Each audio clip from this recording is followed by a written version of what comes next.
నమస్తే, welcome to our channel. నేను సిరి. AP మాజీ ముఖ్యమంత్రి జగన్మోహన్ రెడ్డి గారి అక్రమ ఆస్తుల కేసుల విషయంలో ఎందుకు ఇంకా జాప్యం జరుగుతుందని సిబిఐని అయితే చివాట్లు పెట్టింది సుప్రీం. అసలు ఏం జరుగుతుంది ఏంటనేది మనకు వివరించడానికి మనతో పాటు ఉన్నారు ప్రముఖ సీనియర్ జర్నలిస్ట్ జగదేవ్ గారు.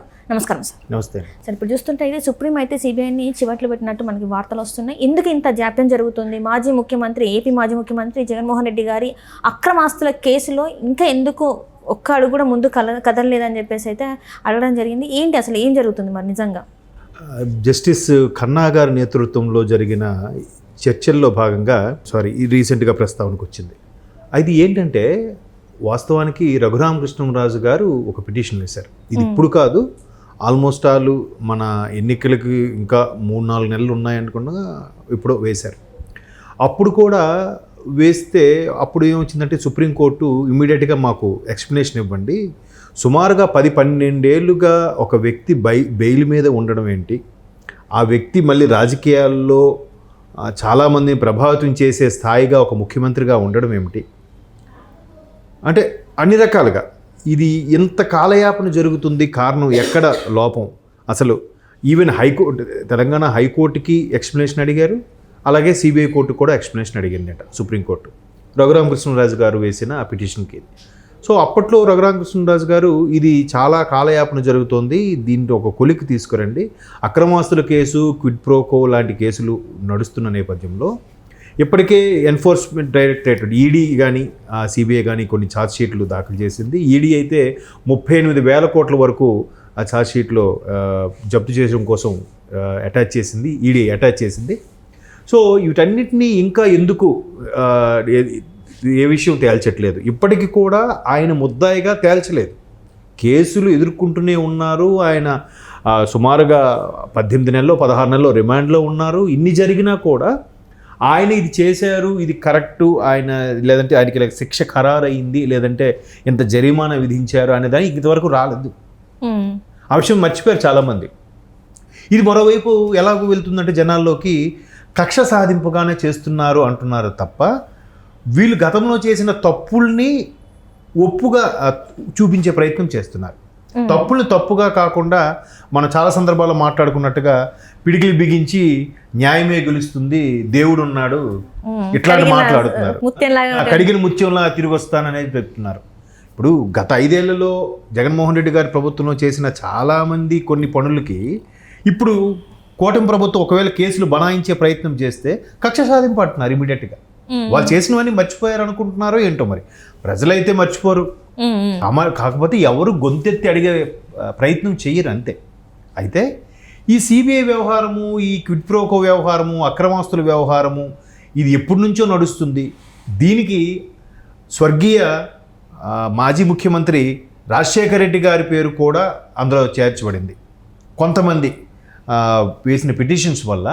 సో దీనికి అంతటికీ కారణం అప్పుడు ముఖ్యమంత్రి అన్నట్టుగా కూడా ఆఖరికి ఆయన పేరును కూడా బదనాం చేసే పరిస్థితి వచ్చింది. అయితే ఇది ఎంతగా నడుస్తుంటే కృష్ణరాజు గారు లేఖ రాశారు. ఒకసారి పురంధరేశ్వర గారు కూడా ఒక సందర్భంలో లేఖ రాసినట్టుగా వార్తల్లో చూశాను నేను. సో ఏమిటి ఎన్నాళ్ళు ఇది ఇంకా ట్రాక్ చేస్తారు? దీనివల్ల న్యాయ వ్యవస్థ మీద, చట్టాల మీద కొంత నమ్మకం తగ్గే అవకాశం ఉంది అనే ఉద్దేశంలో కూడా కొంతమంది వివరణ కోరారు. ఇప్పుడు ఆర్టీఐ చట్టం వచ్చిన తర్వాత, రైట్ టు ఇన్ఫర్మేషన్ యాక్ట్ వచ్చిన తర్వాత ప్రతి ఒక్కరు కూడా దానిని ఎవరినైనా ప్రశ్నించి తెలుసుకోవచ్చు అసలు ఏం జరుగుతుంది ఏంటని. అదే కదా ఆర్టీఐ యాక్ట్. యూపీఏ గవర్నమెంట్ తీసుకొచ్చిన మంచి చట్టాల్లో అదొకటి కాంగ్రెస్ గవర్నమెంట్లో.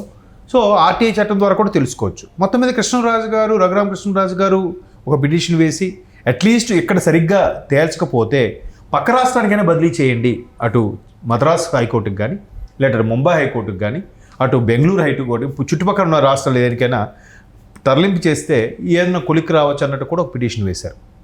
అప్పుడు కూడా సుప్రీంకోర్టు ఎక్స్ప్లెనేషన్ అడిగితే హైకోర్టు ఇది సిబిఐ వాళ్ళు సరిగ్గా మాకు క్లారిటీ ఇవ్వట్లేదు, అందుకే మేము ఏ నిర్ణయం తీసుకోలేకపోతామని చెప్పేశారు.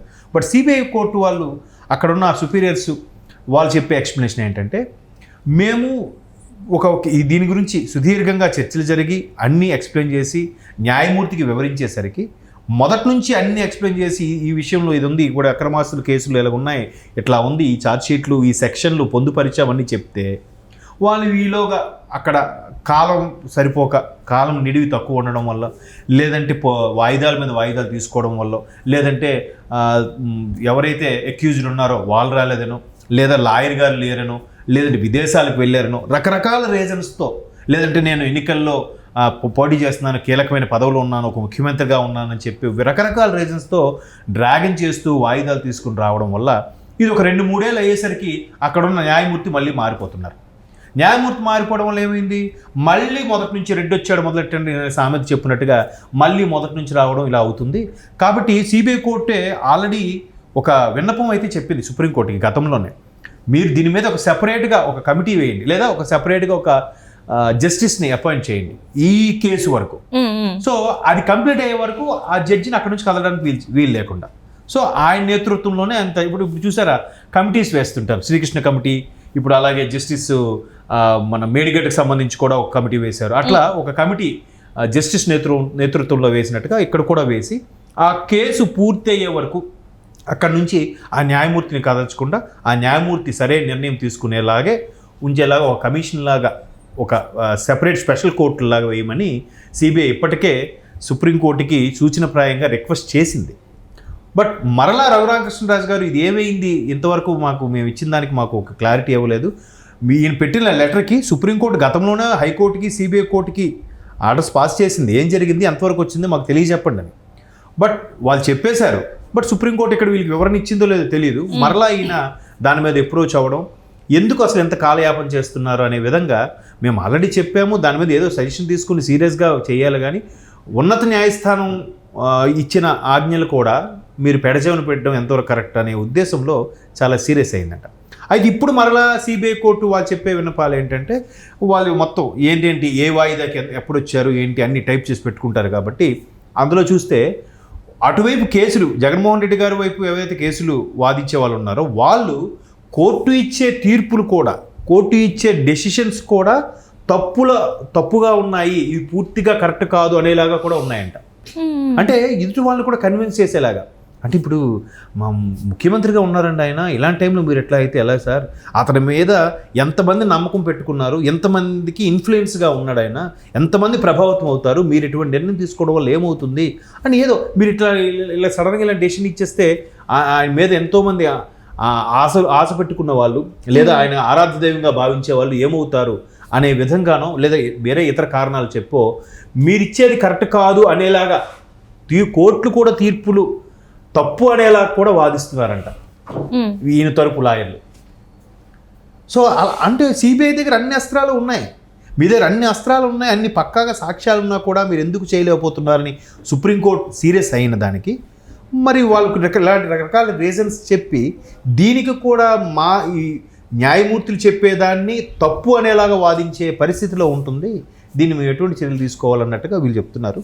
చూడాలి మరి వాళ్ళు గతంలో పెట్టిన పిటిషన్ ప్రకారము సెపరేట్గా ఒక న్యాయమూర్తిని నియమించి కంప్లీట్గా కేసు కంప్లీట్ అయ్యే వరకు ఆయన్నే అక్కడి నుంచి కదలకుండా చేస్తే ఖచ్చితంగా 1 year 2 years 3 yearsలో అయినా క్లారిటీ వస్తుంది. లేదంటే 1 year 2 years అవసరం ఇంకేం లేదు, దానికోసం స్పెషల్గా వేస్తే మ్యాక్సిమం 6 నెలల్లో క్లియర్ అయిపోతుంది. ఇంకా దాని గురించే కదా కంప్లీట్గా స్టడీ చేస్తారు, హీరింగ్కి వెళ్తారు.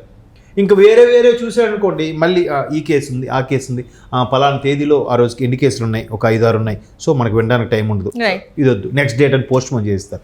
అలా కాకుండా డెడికేట్గా పెడితే ఖచ్చితంగా కొలిక్కి వస్తుంది. కాబట్టి మరి ఇప్పటికైనా ఒక నిర్ణయంకి వస్తారని ఆశిద్దాం. చూడాలి మరి ఏమవుతుందో. అంటే ఇలా చేయడం వల్ల కోర్టుల మీద నమ్మకం పెరుగుతుంది, మళ్ళీ ఇమీడియట్గా యాక్షన్